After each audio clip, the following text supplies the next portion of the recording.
भारत बनाम पाकिस्तान के उस मैच की कहानी जो इतिहास के पन्नों में दफन हो चुकी थी, लेकिन इतिहास से मिले वो ऐतिहासिक घाव उसके जहन में उस दिन भी चुभ रहे थे। इस कहानी की शुरुआत होती है साल 2014 के उस मैच से, जिसकी वो पहली बार कप्तानी संभाल रहा था। उसके साथ थी एक से बढ़कर एक बेहतरीन बल्लेबाजों और गेंदबाजों की फौज। संपूर्ण एशिया जीतने का ख्वाब लिए भारतीय टीम मैदान में उतरती है। मैच में सब कुछ भारत की जीत के हिसाब से घट रहा था और ये मैच भारतीय टीम जीतने ही वाली थी, लेकिन मैच की आखिरी 5 गेंदों पर एक तूफान आता है और उस कप्तान का एशिया कप जीतने का सपना उड़ा ले जाता है।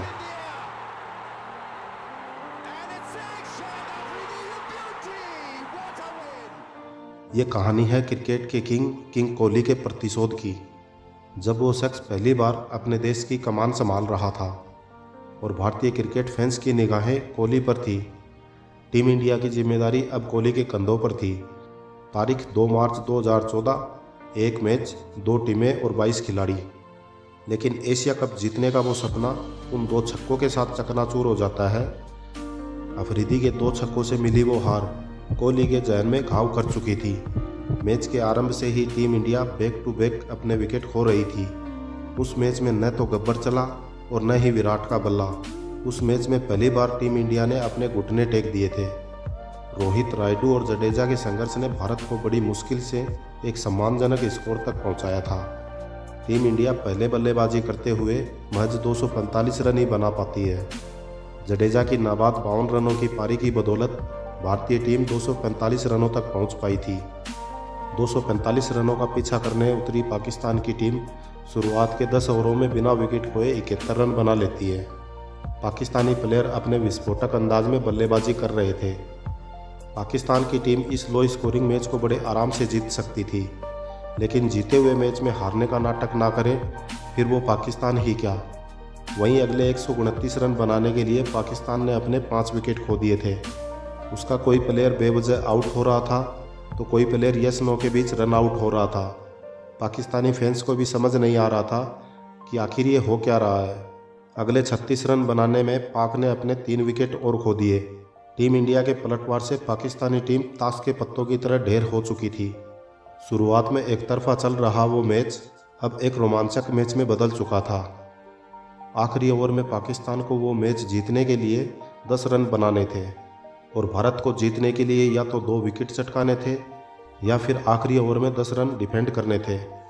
कोहली ने आखिरी ओवर डालने की जिम्मेदारी सौंपी टीम इंडिया के सबसे अनुभवी बॉलर रविचंद्रन अश्विन को। अगली 6 गेंदों में क्या होने वाला है ये कोई नहीं जानता था। आखिरी ओवर में अश्विन के हाथों में बॉल थी और 125 करोड़ लोगों की उम्मीदें अश्विन पर टिकी थी और पूरे स्टेडियम में सन्नाटा छा गया था। कप्तान के भरोसे पर खरा उतरते हुए अश्विन ने आखिरी ओवर की पहली ही बॉल पर शहीद अजमल को आउट कर पाकिस्तान के मंसूबों पर पानी फेर दिया। अब मैच जीतने के लिए भारत को ज़रूरत थी अगली 5 गेंदों पर 1 विकेट या फिर किसी भी तरह 10 रनों को डिफेंड करना। लेकिन भारत के लिए बड़ी मुसीबत ये थी कि अभी भी शाहिद अफरीदी क्रीज पर खड़े थे, जो बड़े शॉट लगाने के लिए जाने जाते हैं, और हुआ भी वही जिसका डर था।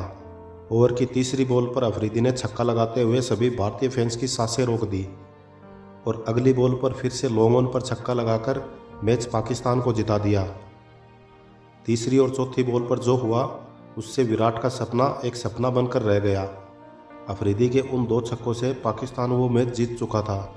भारतीय टीम ये मैच हार चुकी थी और इसी के साथ बाहर हो चुकी थी एशिया कप से। उस दिन टीम इंडिया का ये झुका हुआ चेहरा देखकर भारतीय फैंस भी मन ही मन फूट फूट कर रोए थे। विराट कोहली की कप्तानी में पहली बार टीम इंडिया को इतनी दर्दनाक हार मिली थी। इस हार से विराट कोहली की कप्तानी पर सवाल उठने लगे। उन्हें सोशल मीडिया पर ट्रोल किया गया। पाकिस्तानियों के साथ साथ इंडियंस ने भी सोशल मीडिया पर वो हार, वो 2 छक्के लिख लिख कर कोहली का खूब मजाक बनाया। अफरीदी के वो 2 छक्के टीम इंडिया के लिए कलंक बन चुके थे। कोहली के साथ साथ अश्विन को भी वो मैच का आखिरी 1 ओवर बुरे साये की तरह सपने में आता रहा। लेकिन दोस्तों, ये कहानी का सिर्फ एक अध्याय था। दिन बीते, महीने बीते और बीते कई साल, परत दर परत इतिहास की गर्द और मोटी होती जा रही थी। उस मैच में कप्तानी कर रहा वो इंसान 25 शतक से 70 शतकों का किंग बन चुका था। इस दौरान उसने कई बार पाक का घमंड भी तोड़ा लेकिन उस अंदाज में नहीं जिस अंदाज में अफरीदी ने वो 2 छक्के लगाए थे। इस दौरान विराट की ज़िंदगी में कई बदलाव आए। उसने कई वर्ल्ड रिकॉर्ड बनाए तो कई वर्ल्ड रिकॉर्ड तोड़ डाले। वो विराट से और विराट बनता गया, लेकिन उन 2 छक्कों के घाव अभी भी उसके जहन में जिंदा थे। पूरे 8 साल बीत जाने के बाद वो दिन आता है, 23 अक्टूबर 2022 का वो दिन, जब मौका भी था और दस्तूर भी। ऑस्ट्रेलिया के MCG stadium Melbourne cricket ground में आए वो हज़ारों क्रिकेट फैंस उस प्रतिशोध के गवाह बने थे। ICC T20 वर्ल्ड कप का वो मैच जिसकी मेज़बानी ऑस्ट्रेलिया कर रहा था। एक बार फिर से मैदान पर उतरी भारत और पाकिस्तान की टीम। एक मैच, 2 टीम, 22 खिलाड़ी और 90,000 दर्शक। तब तक भारत और पाकिस्तान की टीम में कई खिलाड़ी और कई कप्तान बदल चुके थे। बस नहीं बदला तो वो था कोहली का प्रतिशोध। भारत इस मैच में अपने नए कप्तान रोहित शर्मा के साथ मैदान में उतरा। बतौर कप्तान रोहित शर्मा का ये पहला विश्व कप था, जहां एक और वो मैच था जिसमें कोहली ने पहली बार कप्तानी संभाली थी और भारत को पाकिस्तान के सामने शर्मनाक हार मिली थी। और इतना ही नहीं, लगभग 1.5 महीने पहले ही ये दोनों टीमें आखिरी बार एशिया कप में भिड़ी थी और वहाँ पर भी हमें हार ही मिली थी। यानी हो ना हो दबाव अपनी चरम सीमा पर था। भारतीय टीम के खिलाड़ियों के मन में भी कहीं न कहीं उस हार की कसक अभी भी जिंदा थी।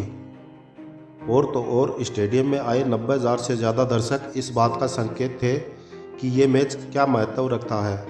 140 करोड़ लोगों की उम्मीदें मात्र 11 खिलाड़ियों पर टिकी हुई थी। रोहित शर्मा ने टॉस जीतकर पहले फील्डिंग करने का फैसला लिया। पाकिस्तान की तरफ से बाबर आजम और मोहम्मद रिजवान ओपनिंग करने आते हैं। पाकिस्तान को लग रहा था कि उन्होंने जो कारनामा एशिया कप में किया था वही कारनामा आज फिर से दोहराएंगे, लेकिन उन्हें क्या पता था कि अर्शदीप नाम का तूफान उनके दरवाजे पर दस्तक दे रहा था, जो पाकिस्तान को ताश के पत्तों की तरह ढेर कर देगा। दोनों बल्लेबाज भुवनेश्वर का पहला ओवर तो खेल लेते हैं और दूसरे ओवर की पहली बॉल पर अर्शदीप सिंह बाबर आजम को LBW आउट कर चलता कर देते हैं। अर्शदीप सिंह यही नहीं रुके, अपने दूसरे ओवर में वह दूसरे ओपनर मोहम्मद रिजवान का विकेट भी ले लेते हैं। इसके बाद इफ्तिकार अहमद बैटिंग के लिए आते हैं। भारत ने शुरुआती 2 ओवरों में 2 विकेट चटकाकर पाक की रन रेट पर अंकुश लगा दिया था। 10 ओवरों तक पाकिस्तान महज 60 रन ही बना पाया था। दोनों ही बल्लेबाज एक एक रन के लिए तरसते नजर आ रहे थे। फिर रनों की गति बढ़ाने के लिए इफ्तिकार अहमद ने 11वां ओवर डाल रहे अश्विन की बॉल पर 6 लगाया। फिर अगला ओवर डालने आए अक्षर पटेल के एक ही ओवर में 3 6 लगाकर पाकिस्तान का स्कोर तेजी से आगे बढ़ाया और अपना अर्धशतक भी पूरा किया। इस वक्त पाकिस्तान का स्कोर हो चुका था 12 ओवरों में 91 रन और 2 विकेट। फिर अगला ओवर डालने आए मोहम्मद सामी ने इफ्तिकार अहमद को अपने ओवर की पहली बॉल पर आउट कर पेविलियन वापस भेज दिया। इसके बाद हार्दिक पांड्या भी कहाँ पीछे रहने वाले थे। उन्होंने भी पाकिस्तान की डूबती नैया में और 2 बड़े छेद कर डाले। हार्दिक पांड्या ने पाकिस्तान पर कहर बरपाते हुए 14 ओवर की दूसरी बॉल पर शाबाद खान और आखिरी बॉल पर हैदर अली को आउट कर पाकिस्तान की कमर तोड़ डाली। फिर रही सही कसर भी अर्शदीप सिंह ने 17वें ओवर की चौथी बॉल पर पूरी कर डाली। पाकिस्तान की लड़खड़ाती पारी को एक और झटका आसिफ के विकेट के रूप में दे डाला। बीच के ओवर में संभल चुकी पाकिस्तान की पारी अब बिखर चुकी थी।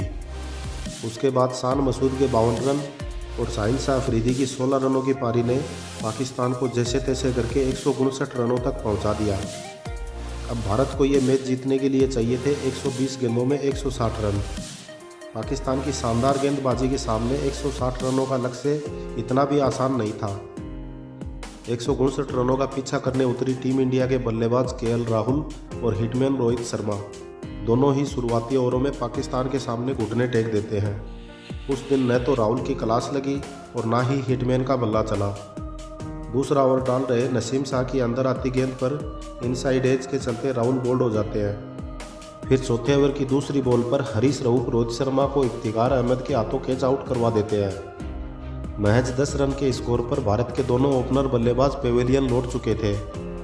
इन दोनों के बेहद ही खराब प्रदर्शन ने स्टेडियम में बैठे इंडियंस को शर्मसार कर दिया था। अब क्रीज पर वो बल्लेबाज खड़ा था जिसके हाथों में इस ऐतिहासिक कहानी को लिखने वाली कलम थी, जिसको अपने बल्ले से उस प्रतिशोध का जवाब देना था। वो प्रतिशोध जिसने कई वर्षों तक उसको चैन से नहीं सोने दिया। पावर प्ले के 6 ओवरों में टीम इंडिया अपने 3 विकेट खो चुकी थी। उस दिन world T20 number 1 batsman Surya Kumar Yadav भी मात्र 15 रन बनाकर चलते बने। और तो और अक्षर पटेल भी 7वें ओवर की पहली बॉल पर रन आउट होकर पेविलियन जा चुके थे। इस तरह से भारत 7 ओवरों में 4 विकेट खो चुका था। स्टेडियम में बैठे इंडियन फैंस को ये समझ ही नहीं आ रहा था कि आखिर ये चल क्या रहा है। पतझड़ के मौसम में बिखरते पत्तों की तरह भारतीय टीम बिखरती जा रही थी। इंडियन फैंस से खचाखच भरे MCG स्टेडियम में एकदम सन्नाटा सा पसर गया। वहाँ बैठे सभी भारतीय फैंस के चेहरों पर खामोशी नजर आने लगी थी, लेकिन किसको पता था ये खामोशी तूफान के आने से पहले की खामोशी थी। वहीं दूसरी ओर पाकिस्तानी फैंस का घमंड एक बार फिर से 7वें आसमान पर था। पाकिस्तान के तेज गेंदबाज बॉल नहीं कहर बरपा रहे थे। अपने घमंड में चूर वो पाकिस्तान ये भूल चुका था कि अभी वो इंसान खड़ा है जिसके रहते पाकिस्तान कभी जीत नहीं सकता। टीम इंडिया विकेट पर विकेट खो रही थी और उस इंसान की पारी विराट से और विराट होती जा रही थी। उसके बाद कोहली का साथ निभाने के लिए आते हैं हार्दिक पांड्या। दोनों ही समझदारी के साथ खेलते हुए 17वें ओवर तक भारत का स्कोर 112 रन तक पहुंचा देते हैं। यहाँ से भारत को मैच जीतने के लिए 18 गेंदों पर 48 रन बनाने थे। फिर 18वां ओवर डालने आए शाहिन शाह अफरीदी के उस ओवर में कोहली ने 3 चौके और सिंगल डबल की मदद से 17 रन बटोर लिए। इस ओवर में आए 17 रनों ने भारतीय पारी के लिए मानो संजीवनी का काम किया। अब बचे थे आखिरी के 2 ओवर और 31 रन। बाबर आजम 19वां ओवर डालने की जिम्मेदारी हारिस रऊफ को देते हैं। उस ओवर की शुरू की 4 बॉलों में मात्र 3 रन ही आते हैं। विराट कोहली भी अच्छे से जानते थे कि यहाँ से सिंगल डबल में मैच जीतना नामुमकिन है। अब भारत को जीत के लिए 8 बॉल पर 28 रन चाहिए थे और स्ट्राइक पर खड़े थे विराट कोहली। जब रऊफ ने ओवर की 5वीं बॉल डाली तो विराट कोहली के बल्ले से निकलता है उस मैच का सबसे बेहतरीन शॉट। एक ऐसा शॉट जिसने पाकिस्तान से उसकी जीत छीन ली। और अगली बॉल पर कोहली ने फाइन लेग पर फिर से एक जबरदस्त छक्का जड़ दिया। उस शॉट को खेलने के बाद विराट कोहली का फेस एक्सप्रेशन देख के ऐसा लग रहा था मानो 8 साल से उनके जहन में दफन वो ज्वालामुखी फटकर बाहर निकल रहा था। ये वही 2 छक्के थे जो आज तक विराट कोहली को चुभ रहे थे। कोहली के इन 2 छक्कों की बदौलत ये मैच पूरी तरह टीम इंडिया की तरफ पलट चुका था। लेकिन दोस्तों, ये मैच अभी ख़त्म नहीं हुआ था। अभी तो एक खिलाड़ी आना और बाकी था जिसको अफरीदी ने एशिया कप में लास्ट ओवर में 2 छक्के जड़े थे। आखिर उसको भी उन 2 छक्कों का हिसाब सूद समेत चूकता करना था। लास्ट ओवर में भारत को ज़रूरत थी 16 रनों की। बाबर आजम आखिरी ओवर डालने की जिम्मेदारी मोहम्मद नवाज को देते हैं। फिर पहली बॉल पर पाकिस्तान को हार्दिक पांड्या का विकेट मिल जाता है। बड़ा शॉट खेलने के चक्कर में हार्दिक पांड्या बाबर आजम के हाथों कैच आउट हो जाते हैं। अब भारत को 5 बॉल में 16 रन बनाने थे। फिर आते हैं दिनेश कार्तिक। दिनेश कार्तिक पहली बॉल पर सिंगल लेकर कोहली को स्ट्राइक दे देते हैं। फिर तीसरी बॉल पर कोहली 2 रन निकाल लेते हैं। फिर अगली बॉल पर मोहम्मद नवाज कोहली को आउट करने के चक्कर में ओवर की चौथी बॉल हाई फुल टॉस डाल देते हैं, जिस पर कोहली ने तमाचे की तरह एक छक्का जड़ डाला और ये बॉल नो बॉल भी हो जाती है, जिससे कोहली को अगली बॉल पर फ्री हिट मिल जाता है। लेकिन अगली ball Mohammad Nawaz wide ball डाल देते हैं। वाइड बॉल की वजह से अभी भी फ्री हिट बॉल आनी बाकी थी। जब नवाज अगली बॉल फेंकते हैं तो स्टंप पर लग जाती है, लेकिन फ्री हिट की वजह से कोहली भागकर 3 रन ले लेते हैं। नवाज की पिछली 4 बॉलों में 14 रन आ चुके थे और भारत को जीत के लिए चाहिए थे 2 बॉल पर सिर्फ 2 रन। फिर अगली बॉल पर दिनेश कार्तिक मोहम्मद रिजवान के हाथों स्टंप आउट हो जाते हैं। अब क्रीज पर आता है वो खिलाड़ी जिसने अफरीदी के 2 छक्कों के घाव अपने सीने पर खाए थे। अश्विन को भी कहीं ना कहीं 2014 के एशिया कप में लगाए गए अफरीदी के वो 2 छक्के मन ही मन कसोट रहे थे। यहाँ पर भारत को जीतने के लिए चाहिए थे 1 बॉल पर 2 रन। फिर नवाज ने अश्विन को आखिरी बॉल लेग स्टंप पर डाली, लेकिन अश्विन ने चालाकी दिखाते हुए पैर को वहाँ से हटा लिया और बॉल वाइड हो गई। अब ये मैच टाई हो चुका था। फिर अगली बॉल पर अश्विन के शॉट के साथ अश्विन का प्रतिशोध भी पूरा हो चुका था। भारतीय टीम इस ऐतिहासिक रन चेस में सफल हुई और इसके साथ ख़त्म होता है कोहली का वो 8 साल का प्रतिशोध। जो लोग कोहली को कभी सोशल मीडिया पर ट्रोल कर रहे थे, वहीं लोग उस दिन किंग कोहली कहकर चिल्ला रहे थे। वो नम आंखें, वो खुशी के आंसू सब कुछ दिखा दिया था इस मैच ने। एक खिलाड़ी जिसने अकेले दम पर पूरा मैच पलट दिया। एक खिलाड़ी जो अकेला भिड़ गया पूरी पाकिस्तान टीम से। एक खिलाड़ी जिसकी वजह से हमने पूरे ऑस्ट्रेलिया में तिरंगा लहरा दिया। और अगले दिन दिवाली थी और इससे बड़ा तोहफा और कौन क्या ही देगा। अगर आप भी शान से लहराते तिरंगे से प्यार करते हो तो इस वीडियो को लाइक और चैनल को सब्सक्राइब किए बगैर मत जाइए। फिर मिलते हैं अगले वीडियो में किसी नई कहानी के साथ। वीडियो पूरा देखने के लिए धन्यवाद। जय हिंद, जय भारत।